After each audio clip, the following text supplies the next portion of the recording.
Welcome back to the Reckless Recover podcast.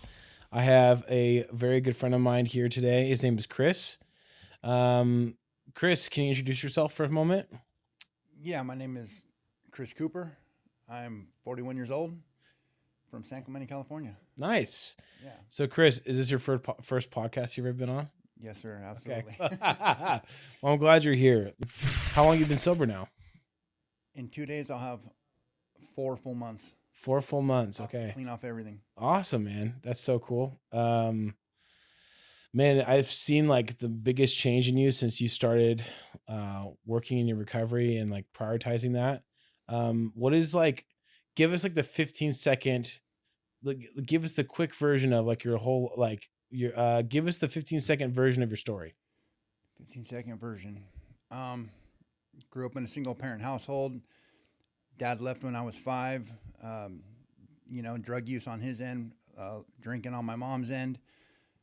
I was told I beat to a different drummer. Mom had a lot of different boyfriends. I don't know if it was me not getting along with them because my dad wasn't around and they're trying to. I wanted her attention. She gave it to other people, so I went and got attention by doing a bunch of other stuff that probably wasn't the best way to do it. Met a girl when I was really young, when I was 15, and she was a heroin addict, man, and I just wasn't nothing I wouldn't have done to be with her, or there's nothing I wouldn't have done. I did, I got high. I just, I saw her doing heroin, and I wanted her to do what she was doing. Yeah, and then that's all she wrote, huh? Absolutely, man. I went from drinking and smoking pot in high school, kind of doing the little party scene, to, literally slamming, crank back in the day, and then cocaine and heroin. Speedballs was my thing in the beginning. Yeah. And so that's basically where your addiction started, was in your adolescent years. 15, yeah. Yeah.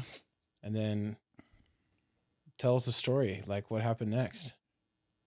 Well, when I was 12, my mom pretty much got fed up with dealing with me with some dude that kind of pressed her into washing her hands of me. So when I was 12, my mom called CPS and threatened to drive off a cliff with me in the car if they didn't do something, if they didn't take me away from her. Mm. So I went to Orangewood and I did the placement homes and group home things for I don't know, maybe two and a half years, 3 years. When I ended up coming home, it was cool, but I still, I don't know. I was glad to be home, and I got right back in the same routine of just, growing up at the beach. Mm-hmm. Started hanging out with a little bit older crowd, met a girl, and started using. And then when you started using the heavier stuff, right, rather than smoking, that's when it started kind of taking off, right? Yeah. The craving, I'm sure, like the lifestyle, the craving of the lifestyle, the mentality all started getting very like progressive, right? And then the cycle starts to grow, like the snowball effect, right down the mountain, right? Yeah. Well, just, you start using a little bit at first and more. And I'm 15 years old, so I'm not working. I'm not doing anything productive or respectable, So my day would consist of waking up, figuring out what store, what place we could rob to rob, cheat, or steal to come up. Back then they didn't have heroin connections in San Clemente. Those didn't exist. You know what I mean? It was like a stoner town, surf town. So we'd have to find rides, sometimes take the bus, come up all the way to Santa Ana to cop dope. And it was like that for a long time, man. I did, crime, drugs and crime. Getting arrested for drugs, for petty theft crimes, for, I don't know, anything theft related and drug related, I've pretty much been arrested for. The heavier crimes didn't come till later on in my addiction.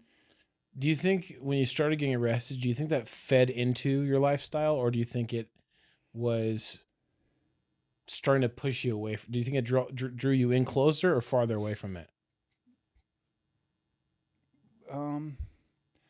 Because what I hear a lot is like and because I haven't experienced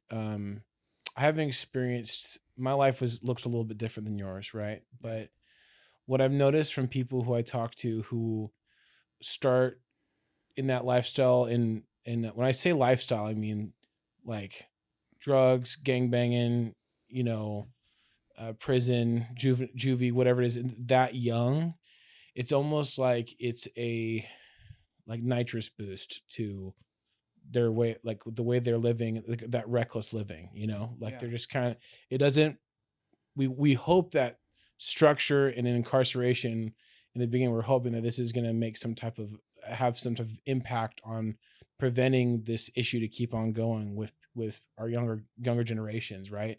But in a sense, when people get into that system, it's almost like it progresses it. Do you agree with that? Yeah. It kind of a little bit different with me because I'm a white kid, grew up blonde hair, green eyes. Yeah. You know, said dude and bro a lot. Came from the beach. Yeah. When you come into Orangewood placement homes and then further on into the juvenile system and then jails and prisons, it's predominantly Hispanic and Mexican. Yeah. It was a little bit rough for me in the beginning. Yeah. Not gonna lie, right? It wasn't easy by any means. Yeah. So I do, the more like I sit and actually like think about it and like reflect, bro, like I do feel like it had, I mean, it did kind of mold me into like who I became later on. Yeah. Because it is like, you got to learn survival skills, man, because it's like only the strong survive in there, you know? And then, you know, the drug use did take place, excuse me, behind bars, you know. Mm-hmm. Drugs are a big part of prison. And most of the, I don't know really how to explain it, but yeah, I would continue drug usage when I got out. Usually I would get out, get right back into the drug use, stop checking in, stop reporting, go on the run, you know, make a ton of bad decisions. Stop checking and stop with probation. Parole. Yeah. Probation or parole, whichever one I was on. Yeah. It was just a vicious cycle, bro, of, you know, and it just progressed, you know, like the drug use progresses from a little bit to a lot. The crimes got worse, you know, the prison terms got longer. Yeah. What was your longest stint in prison? At once? Yeah. 5 years at 80%. Okay. So it was like a 7 year. No, it was 8 years. They doubled me up and then I got an enhancement, for gun, the gang stuff and then gun charges with ammunition. But because I have strikes, yeah, gotcha. They'll double up your sentence. Yeah. And they give you years for like prison priors and stuff. Yeah. For how many times you've been in prison. It's Yeah. not as bad as it's not as bad now as it used to be. Mm-hmm. But, yeah, after I paroled in February of this year, I got 6 prison terms and, you know, close to a dozen violations. They don't even do violations anymore back when they did. What were some like mindsets that kept you trapped like in your addiction? Because the gang life and the prison life and just the street life, you know, it kind of all goes hand in hand, you know. You're running amok on the streets, you're running amok in prison. It comes with the territory. I was running amok, selling drugs, you know, robbing people. Like, then you get arrested for it, and you're gone for years, you know, years at a time. The gang stuff, you know, you gotta kind of turn into something. You know, you gotta survive. Like, when I started going to prison, like I wanted to be that dude. Like, I wanted to make a name for myself. If I was going to do it, I was going to do it all the way. Yeah. There was no, you know, half stepping, and I was pretty deep in it. Isn't that crazy how like that mindset can manifest in so many different ways? Because that's kind of like anything we put our mind to as addicts sometimes. Like, if we're going to do it, we're going to do 1,000%. Like, you know, and you actually utilize that in healthy ways that I struggle with. Like, you're so on it, like with working out, being healthy. Like, I feel like you don't miss your days going to the gym. Like you are really, really conscientious of like what you put in your body now, Yeah. right? Which is kind of ironic sometimes. I feel like, you've committed to that for yourself, which is like a superpower for an addict. Like, for me, it's music. And for me, it's, sometimes it's just work. Like I'm always, always on it. If I'm in it, I'm 1,000% in it. There's no like half measures with those things. But then for addicts who get sober and get clean, we get to like the steps, and it's like the first thing we start to be like leaning on. But if we're 1,000% in it, we have these great results, right? Like for yourself, like I met you, like pretty recently, like, it feels like I've known you for a long time, but it's, Yeah. it's kind of recent. And, what would like, if you were to talk to yourself in the mirror, like your version that you are right now, talking to yourself, 20 years ago, like what type of effect, what type of, impact would a conversation with yourself look like, with yourself now version, and then with your 20 years ago self? Because you'd be like in your early 20s, right? Yeah. Yeah. I had all the, the juvenile stuff and the minor stuff, but before when I turned 18, because I went to prison at 18 in 2002, 2003. Man, I don't know. I remember the first time I went to prison, all the older dudes that you would look up to, the big buff dudes that have been doing time in the 80s and 90s, like they used to tell me, because I was just a kid, just a tall, goofy white kid from the beach. Yeah. And they would tell me, man, they're just like, you just keep your eyes and your ears open and your mouth shut,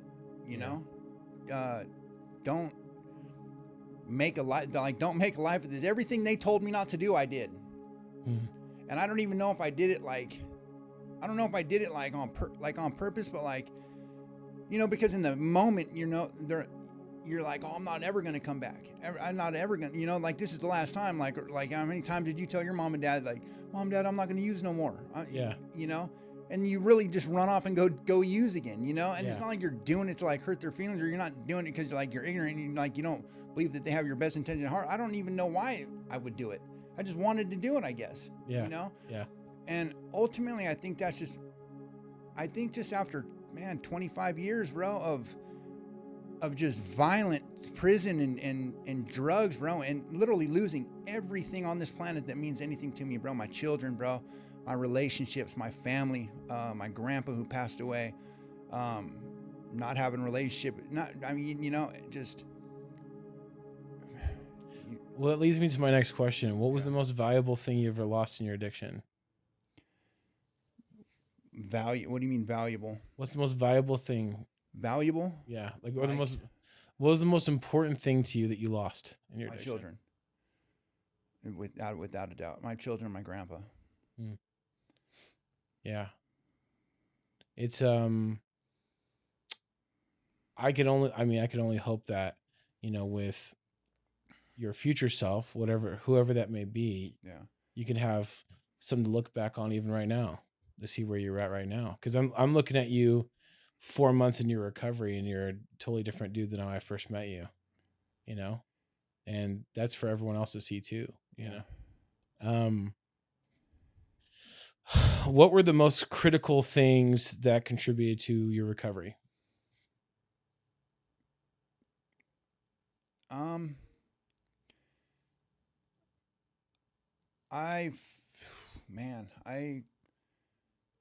I don't know. Like I had overdosed a few times because I started using fentanyl. Mm-hmm.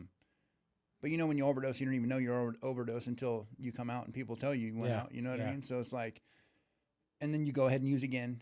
I don't know if those played a part. I mean, I don't want to die. The motorcycle accident on my last case, the high-speed chase, and being in the coma for a few days. It's just, man, I don't know, bro. I think I just got tired, bro. My heart wasn't in it. I destroyed the relationship with my mom and grandma. And I'm a grandma's boy through and through. I love my mom. We have a little bit of a troubled past, but I love her. You know what I mean? She's my mom, and I know she loves me, but I've just lost, my son, he's handicapped. He has cerebral palsy, and like he's named like just. I think just after all these years, bro, and just all the loss, bro, and all the hurt and all the pain, like I think I just finally like had it, bro. Was there a time like in the last few months, like before you actually decided to stay clean and get clean, right? Was there a time where it was like the weight of all of it caught up to you and you had like a sobering moment? I've had a couple sobering moments, bro. Where I'm talking like because when we're getting loaded, we're doing the next thing for so long, and then we get to that like we call it a moment of clarity, right? Where it's like where maybe you were like in between getting high, or you had a sober moment where the weight of that hit you, and it was so tiring and so distressing and so mind opening. You're like, that's when you were able to put those words you just said together. Like, I'm just done. I'm tired. My heart's shattered. Thinking about all this stuff is just overwhelming, and I want to be done. Right? Yeah. There's been times too. I remember one time in particular, I was in LA County Jail, and I was fresh off the streets kicking, and I just started crying, and I got down, like literally in my single man cell, I got down on my knees and just started crying and like asking God for help. And it's weird though, bro, because even after that, I got out and I still continued using. I've had a couple moments like that where I was just kind of like emotionally and spiritually and just depleted, bro. Like I just had nothing left, That's why don't you think that's why it's so hard for working with like trying to help people who are addicted to, like who are drug addicts, like who like don't stop for nothing. We just keep going. You can beg them all day to stop, but it's going to be that moment where it's like, they have to live it and they have to get to the end of their rope. And the problem is like with fentanyl out there, it's so much more difficult because they don't live long enough to get to that rope. Yeah. Anyone long enough in misery usually can have a choice in it, like, and sometimes it's kids who are out of high school who got hooked on doing coke in college for like a year. And sometimes it's people who've been using on and off for 30 years, but the rock bottoms all can change. They can all shift at times, but it's that moment of clarity that is it's priceless, because then you can really weigh it all out. If I'm constantly the next thing, I can't see anything in my peripherals. And then we finally get to that place. Like for instance, when I used to run groups in treatment centers, right? In recovery homes, I used to do this whole like diagram where I talk about like do you remember the first time you ever got loaded on your drug of choice, right? You remember with the chick, right? Absolutely. What was said? What did she say to you about it? What was communicated to you about that substance? Like, this shit right here is fire, or what was it? What? What the fuck is up, Orange County? Welcome to Grim Garden Coffee and Plants. Don't forget that. Many of you guys have seen me on Instagram or YouTube for this right here. This is the Reckless Recover channel. That's great. But come on into the new Grim Garden Coffee and Plants, located in Huntington Beach, California. This is a place that I fucking imagined where people can come in and not feel in this like artsy fartsy, I'm better than you coffee shop. This is one of those coffee shops where people have tattoos, people here are kind, people here are considerate of others. And just remember that you can have fast coffee, you can have shit coffee, and you can have great coffee, but you only can pick one. Okay? When you come into the store here, you'll be greeted by, we call them our cult leaders, right? We want you to join our cult, which is our coffee cult, which means that all of our baristas, all of our staff here really believe in the art that they're making. So when you get a coffee or you get a cold brew or you get a Vietnamese iced coffee, there's a lot of hours and times put into the product, okay? There's no judgment zones here. If you want to escape from like the holidays and the politics and all that kind of stuff, or families talking about this or that, this is a place where you can bring a friend, bring a date, come by yourself and sit and study. We have free Wi-Fi here. Also, this is where we're going to be shooting the podcast moving forward for the Reckless Recover. So, the Reckless Recover will now be shot right here, as you can see, and right over here. Okay? We're also going to have a membership here. We want you to join the cult, okay? Grim Garden Coffee. This is the cult where you can get 10% off, 15% off, or you can actually get a subscription with us where you actually don't have to pay when you come in to get your coffee. You pay a monthly subscription, you get a pound of coffee every month. You also get to take a plant home. We are home of some of the most rarest plants in the country. There's a plant right over here. Check this out. This plant right here is from the Amazon. This is 16 feet tall, okay? This plant's really special.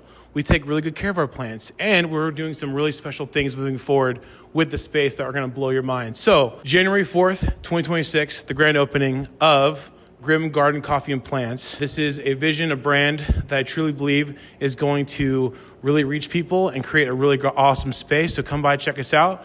And yeah, that's all I have.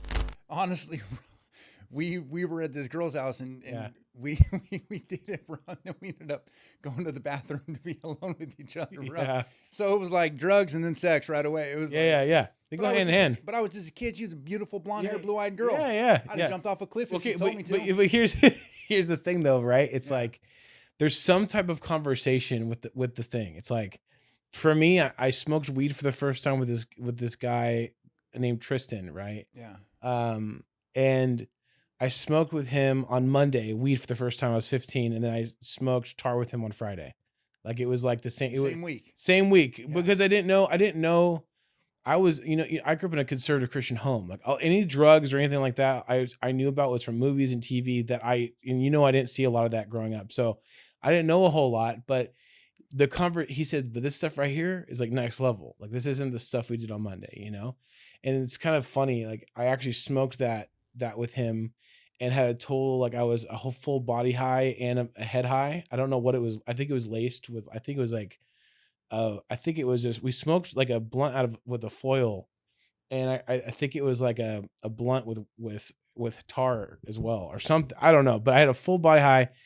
But I know that I know what it was because I popped on a drug test my dad made me take a week later because I had a full meltdown and I got paranoid because I was way higher than I thought I was ever going to be. And I went to my mom's office at our work and I was literally telling her, I was like, I fucked up. I was like crying. I was like, I don't know what's wrong with me. I did some drugs with Tristan and I was freaking out, She's like, well, calm down.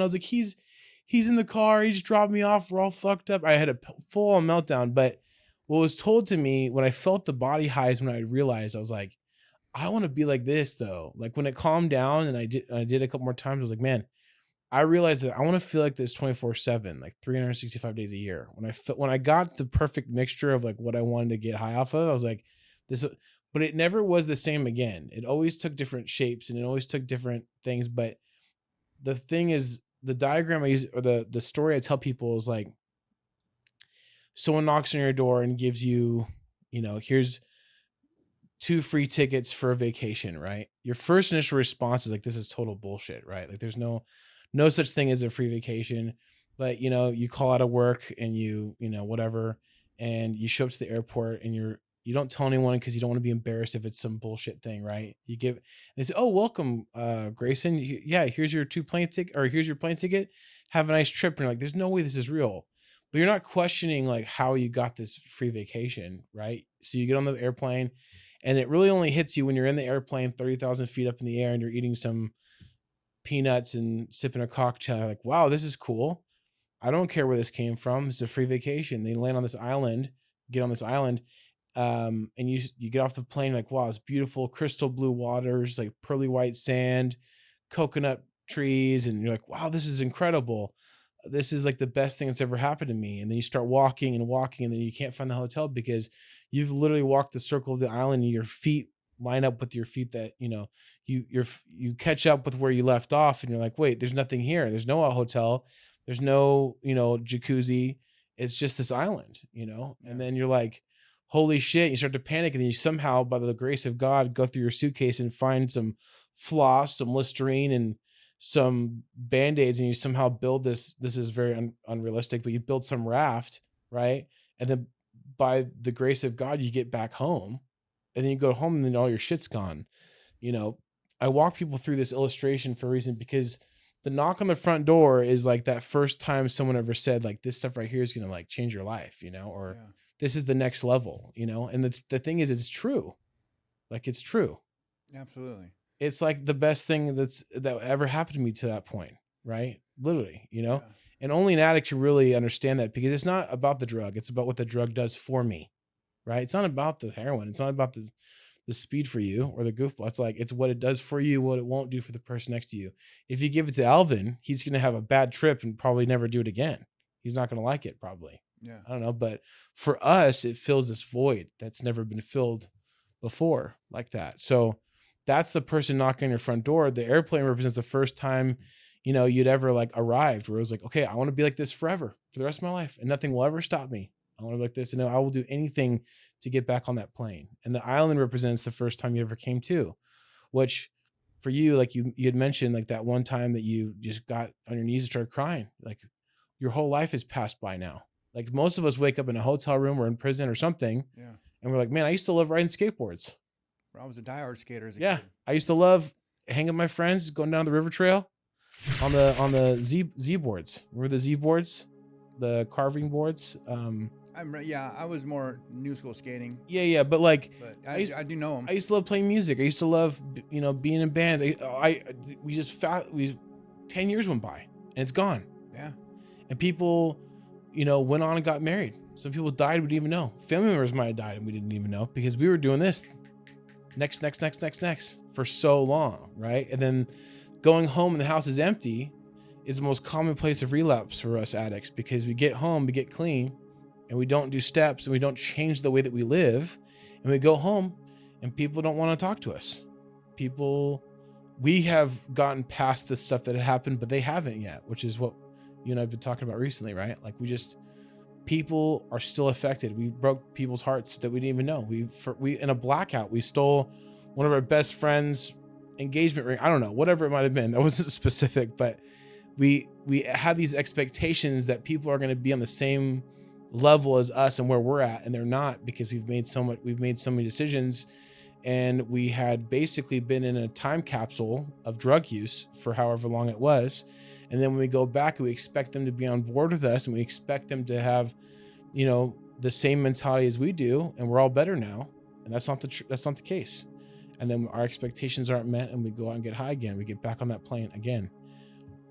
The most common thing for my sponsees is they get through some of their steps and they go home to surprise their parents, Yeah. and they get there. And for instance, my sponsee, Brian, I've told you a little bit about Brian, but he had 9 months sober, and he went home to visit his mom and dad. He wanted to surprise them for Christmas. I said, hey man, I don't recommend you doing that. I think you should finish your steps. Like, you're doing really good. You're on your 9th step, great and all, but you should finish your steps and stay plugged into your community for like till you get a year. That's what I recommended to him. He's like, I already bought the plane ticket. I was like, all right, cool. Well, so he went home and he bought his own plane ticket. He got a rental car. He was so proud of that. He was so proud of the fact that he can afford to get a rental car. He had a car that he can use. He never rented a rental car in his life, Yeah. He drives to his mom's house, knocks on the door, and she opens the door with a chain on the door. She goes, what are you doing here, Brian? He's like, hey, I got 9 months sober. I'm a house manager. I got a job. I came to surprise you guys for Christmas. And she goes, you're still not welcome here, Brian. She closed the door on him. What did you do next? When you got high, probably. How come every time I ask a drug addict that question, they always answer it right? But if I asked Alvin to come in here and I asked him what, he'd be like, well, he probably had to book his flight home. He probably have to return the rental car and get a flight home. So I know what I would have done in that situation. Exactly. We would have done the same thing. Why? It's because our expectations are huge, man. Yeah.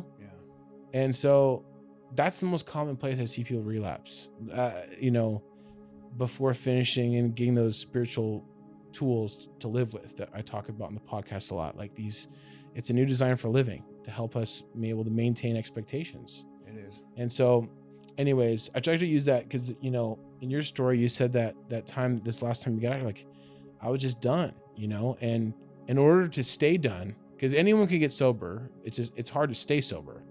Like, we've been locked up in some confinement at some point where we couldn't get high. Yeah. At some point, and we lived through it and we're okay. But staying stopped is a whole other ball game. That's why I say I don't give a fuck if it's AA really. You just got to find something, you know? Like if it works for you, great, you know? Yeah. The most common place I find people, whatever road, whatever it is that they're choosing to do, as long as it's not taking a shortcut, as long as there's no shortcut, because you got to address the core issue. Like you have to change the way that you think. You do. You can't think yourself into new acting, you know? You have to act your way into new thinking. That's the most important thing. People think that, oh, it's a mindset. I was like, yeah, but for an addict, a new mindset is like impossible. So I have to literally be told to do this, this, and this, and you're going to feel this way. And I'm like, I don't believe you. We'll do it anyways. And I do it. And then I learn it for myself. And I'm like, oh, okay. That's how that works. So I'm going to do, so give me some more direction. Give me some more things to do. So then I do these other new things and I'm like, oh, great. That was actually really rad. I could see how that could be helpful. And then I do it again and again. And then the next thing I know, I wake up and that craving, that obsession is gone. And then the man I look at now in the mirror is a different man. Yeah. It's a man that I enjoy looking at. It's a man that I'm proud of. It's come a long way, you know, that I don't have to hold on to anything. I'm not saying I gaze at myself in the mirror every day. Like, hey, you know, but anyways, I'm probably gonna take all that out. What was the process of what was the process of what would you tell someone who has been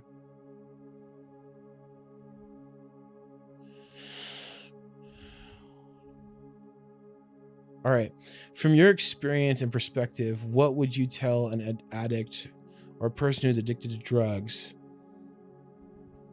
where they should start to get help? Bro, I don't think there's anything you can tell them. You know what I mean? You can, just like you said earlier, you can't, like there was nothing, you know, like in the back of our mind, bro, like even in the midst of my addiction, halfway through whatever, when I was a kid, I knew what I was doing wasn't right, you know, and I knew that it was ultimately going to lead to bad choices, prison terms, and, you know, all kinds of screwed up things. I still did it. You know what I mean? Yeah. Because that's what I wanted to do. Yeah. And no one could have stopped you? No, not at all. What is that? Fuck, I don't know. I mean, clearly it's a disease. You know what I mean? Yeah. Disease of the mind, right? It's kind of mind-boggling how it took them so long to figure that out. You know what I mean? But there just comes a point in time, you know, where you know, God willing, you don't die, but you just, you know, if you can survive the things that come with it. Like how it happened with me, bro. I was done, bro. I was done. You lived long enough to get to the misery you needed to stop. Yeah. And that's like the random part about it. Like no one can choose that for you. It just is what it is. It is, bro. And then we have to be that person. And the best way we can stay sober is be that person who's ready to be for that other person when they're ready to stop. Right? Yeah. And that's, you know, everything that I've done since I've been out is completely opposite of how I used to live my life when I was in my addiction.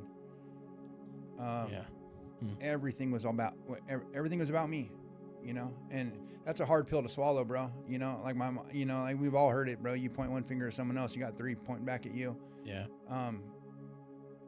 Self-reflection is, you know, a lot of people don't like to do that, you know, look at the things that they, you know, like the part that they played in the whole scenario, you know? Yeah. Now that was a really hard one for me, with my kids, you know, choosing my addiction over my kids, choosing my addiction over my family, you know, choosing that, you know, prison gangster mentality over the things that truly mattered in life, you know? I don't know. It's just it's an illusion, bro. It really is. You know, all that, you know, prison life, gang life. It's hard. I don't know. You know, it sucks. There's little, you know, pivotal moments in my life that I can like think about, you know, that like really kind of like get to me. You know, especially with my kids, but, yeah, I don't know. I just ran out of gas, bro. I just didn't have nothing left in me. And I just, and I do, you know, I'm a firm believer in God, bro. And I just feel that, you know, God finally brought me to my senses, to tell you the truth. And even though I'm still new to it, you know, like I told you when I first met you, like I didn't have any intention. You know, I needed, which is weird too, because when I got out, I was living with a girl down in San Clemente, bartender, beautiful girl. You know, and I started drinking. I'm not even a drinker. You know, drinking. If I get drunk, if I drink, it always ends up leading to drug use. But I was just substituting one for the other. But I knew what I was doing was wrong, bro, and I was unhappy.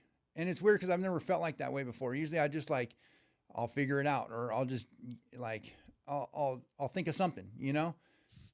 And I was on ankle monitor. My PO came down there and I was just like, dude, I got to get out of here, bro. Like this isn't working, bro. And like, I've never been proactive like that. Like I've never taken the initiative to like make a change, you know? Usually I just say, fuck it. And I run right into the wall head first at a million miles an hour.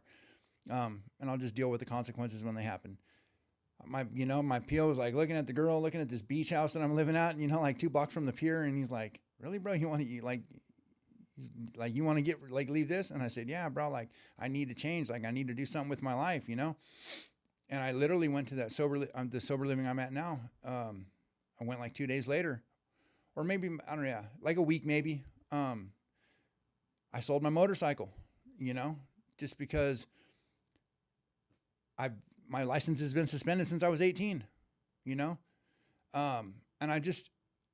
All my life, bro, I've either been doing it all the way bad or like I've always been half stepping, you know, 1 foot in, 1 foot out. And I just knew, bro, in order for like, I don't know. I was just tired. I'm tired, bro, of always just not giving it like a full effort, if that makes sense, you know? So I sold the bike, you know, I couldn't pay for at the moment, I didn't have the insurance registration. I couldn't, you know? And, you know, if I ever get lit up, I always usually go on a high-speed chase, which my last 2 prison terms are for. Yeah. It's just changing your mindset, bro. You got to make better decisions. I knew I needed to change my sin. I left my relationship, you know, it was toxic as hell for 20 years, you know, same girl that I got high with for the first time. But she's still active in her addiction, bro. Still doing her thing, you know? So it's almost like you really did live that whole thing we talk about. Like there's only one thing you have to change, and it's everything. Everything. And then people don't understand that, like, that doesn't mean the parts of you that have to change for good are things that are healthy. Like it's not, you don't have to get rid of like everyone there might be some good people in your life. There might be some helpful people, right? For some people, but some of us who've been in this thing for so long don't realize that everything fuels the way that you're living, you know, because we're using everyone in some capacity or another. Oh, 100%. If we're on our addiction, we're using the family member over here to kick us some money every once in a while, and we're keeping them happy, right? Place to live, whatever. Yeah, exactly. We're using the chick, right? Because, you know, she's doing this and I can make sure that I'm not alone and I can do, you know, over here. And it's like, we're always manipulating everything to it keeps us in the sickness. Yeah. So to really realize, and the thing is, we have the most disturbing part of our disease is that it tries to convince us that we're not sick. It tries to keep us thinking that it's everyone else that's the problem. Yeah. And that's why, to get out of that cycle, you have to have that moment of clarity to be like, oh, I have to literally change everything. For me, luckily, and for you, you might not have had to have that conscious thought, but you just started with the one thing: I gotta get the hell out of here, you know. And then you went to the bike. You're like, well, the last 2 prison terms I've been in, that was involved with this bike in a high-speed chase. I gotta get rid of that. I'm not legally able to own that thing right now or drive it, right? Yeah. You change that, and then you change it. Talk to me about how fucking uncomfortable that was when you got to the sober living. Bro. So people know that it's not necessarily all rainbows and unicorns after that. It's hard. It's not, bro. And doing time on the yard, on the, you know, upper level yards where it's very routine oriented. It's very, respect is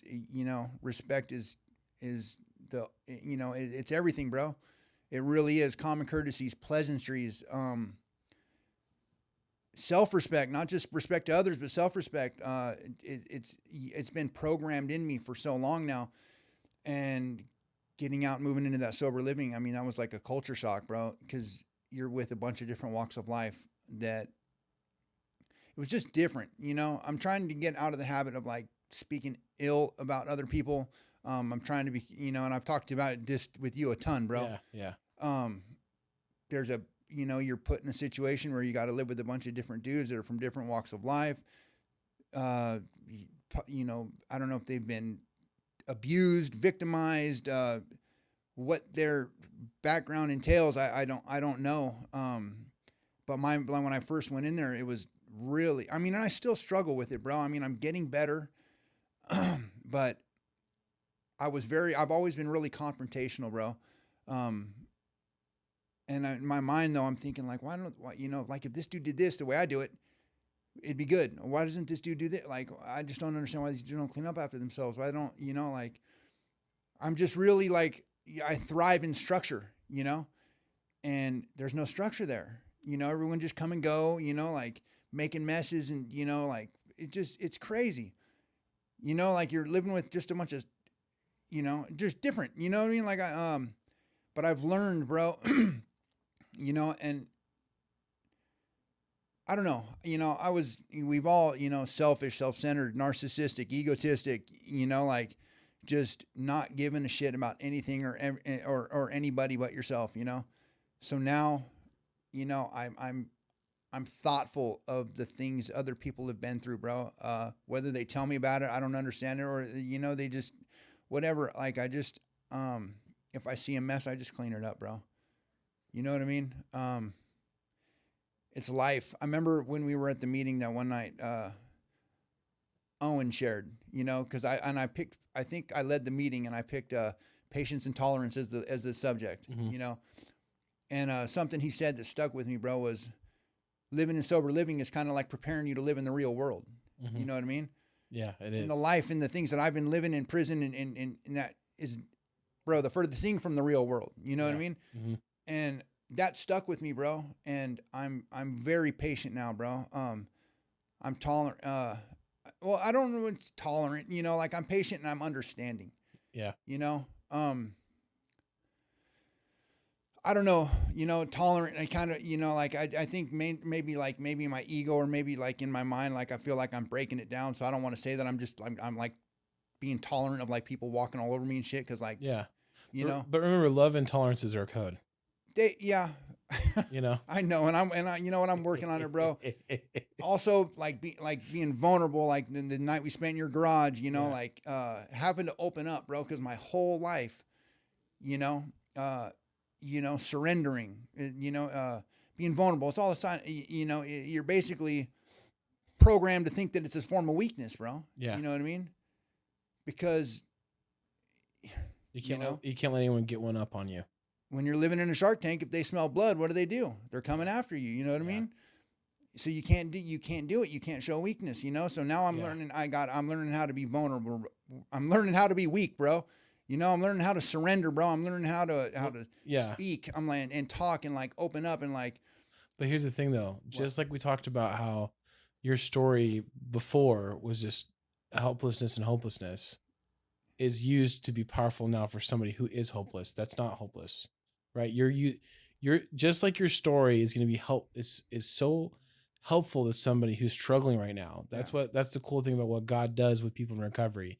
They use total fuck ups, selfish, self-centered people, and they turn into this person who's willing, vulnerable, right? Who's surrendered, who changed everything about their life to be someone new. Yeah. To lead by an example, to show someone else that it's possible to not live in that vicious cycle for the rest of their life, bro. Absolutely. Right? So in that same sense, first of all, vulnerability for a man is a strength, not a weakness. No, I know it's a strength now, and I'm learning that. Yeah. But it was it was perceived, a weakness. Yes. It's perceived as a weakness before. Because of the fucking politics, for sure. Yeah. And you can't, totally. But always remember that in that same retrospect, right?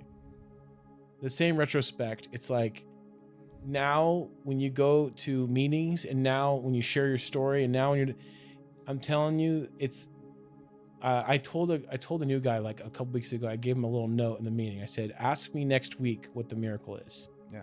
That's all I said, right? Because he's one of the guys that's been sitting at the table, and he's I think he's like 30 days or something like that. He's been on the fence back and forth. I could tell he's just kind of like living in limbo, going to meetings and hanging out. And I said, I wrote in this little note, ask me what the miracle is next week. So the next week he comes up to me, he's like, what's the miracle? I said, because God used me as a selfish, self-centered fucking asshole to help another man who I have no idea who he asked me to help him. And then I did it. And now I don't feel like I want to get loaded anymore.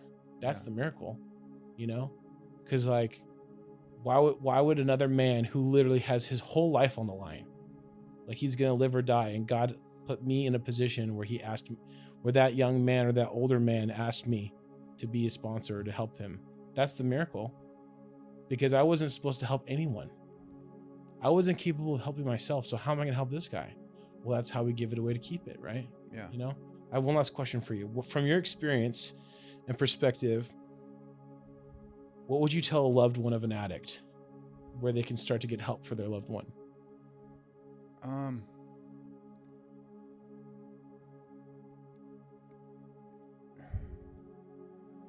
Just be there for him, man. Love him unconditionally, and just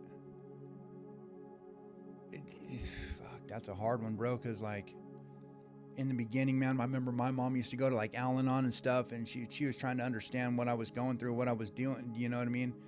And for 20 plus years, bro, it wasn't until just recently that things got real, bad on no talking, but like, I don't know. It's hard, bro. Cause I would just say, love them, man. Love them unconditionally, bro. Like, like be there for them, support, cause parents aren't going to understand it, bro. No one's going to understand it but a fellow addict, pray for them, bro. I don't know. That's hard. Let me ask you a question. Yeah. If every time you got out of prison and you came back to a house with the bills paid, with the old lady there and your kids were there, and you had a job always waiting for you, do you think you would have gotten clean 4 months ago? No. Why?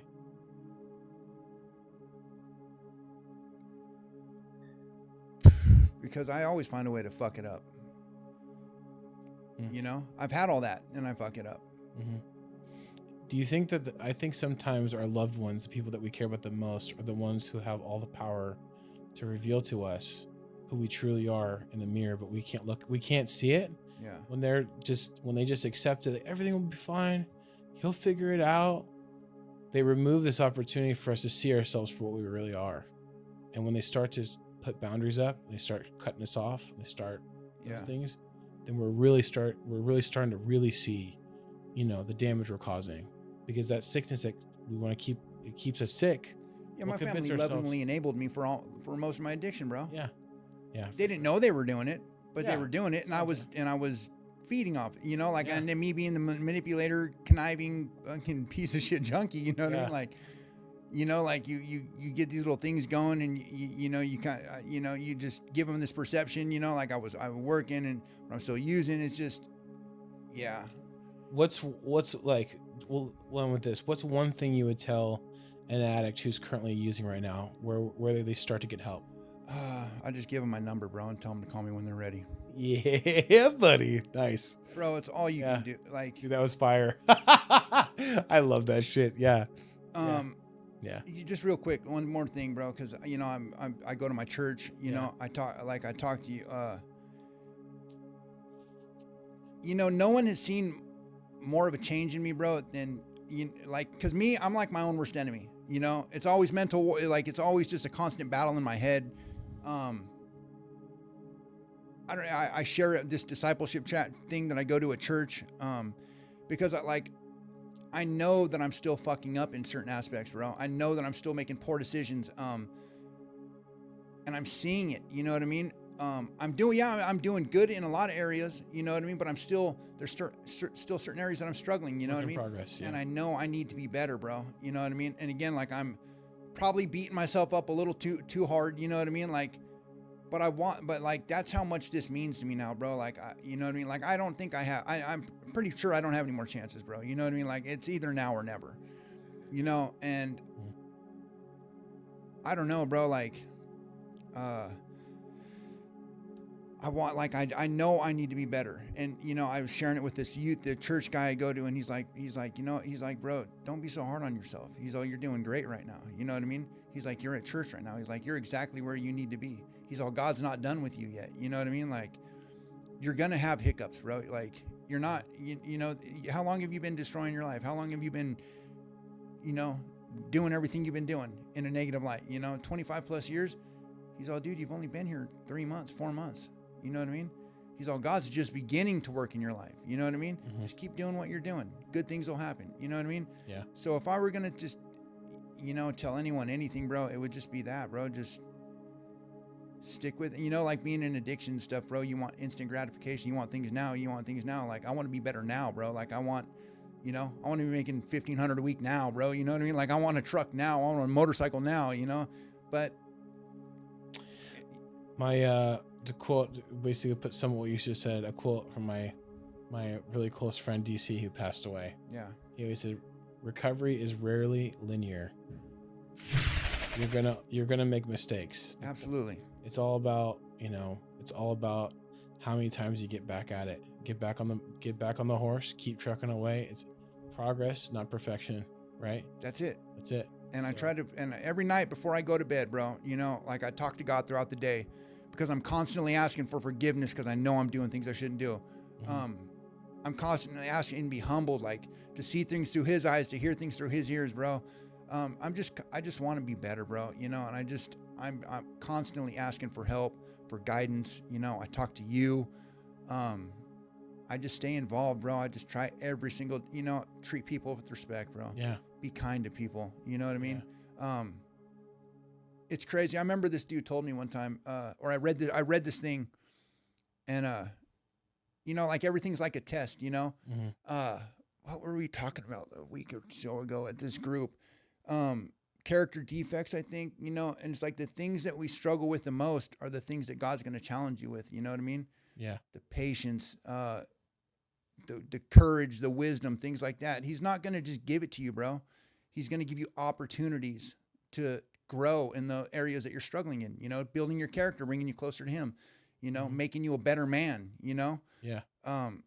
That's all I'm striving for today, bro. I just try to be kind. I try to be of service to people, bro. I try to help people. I try to talk to people, like working, like, you know, with you, working at your center, bro. It's been very fulfilling, bro. And I know you brought me on as like part of a relatability factor. Yeah. And I've gotten close to a few dudes, bro. And I just get a lot. I enjoy it, bro. You know what I mean? Yeah. Because sometimes, bro, people just need to talk, bro. Sometimes, you know, they just need someone that they can relate to, someone that they can like connect to on a different level, you know? Yeah. And I've been doing that, bro. And I just try to be a good person every single day, bro. You know, because I was a piece of shit most of my life. Yeah. You know, times a million. Every day we're redeemed, bro.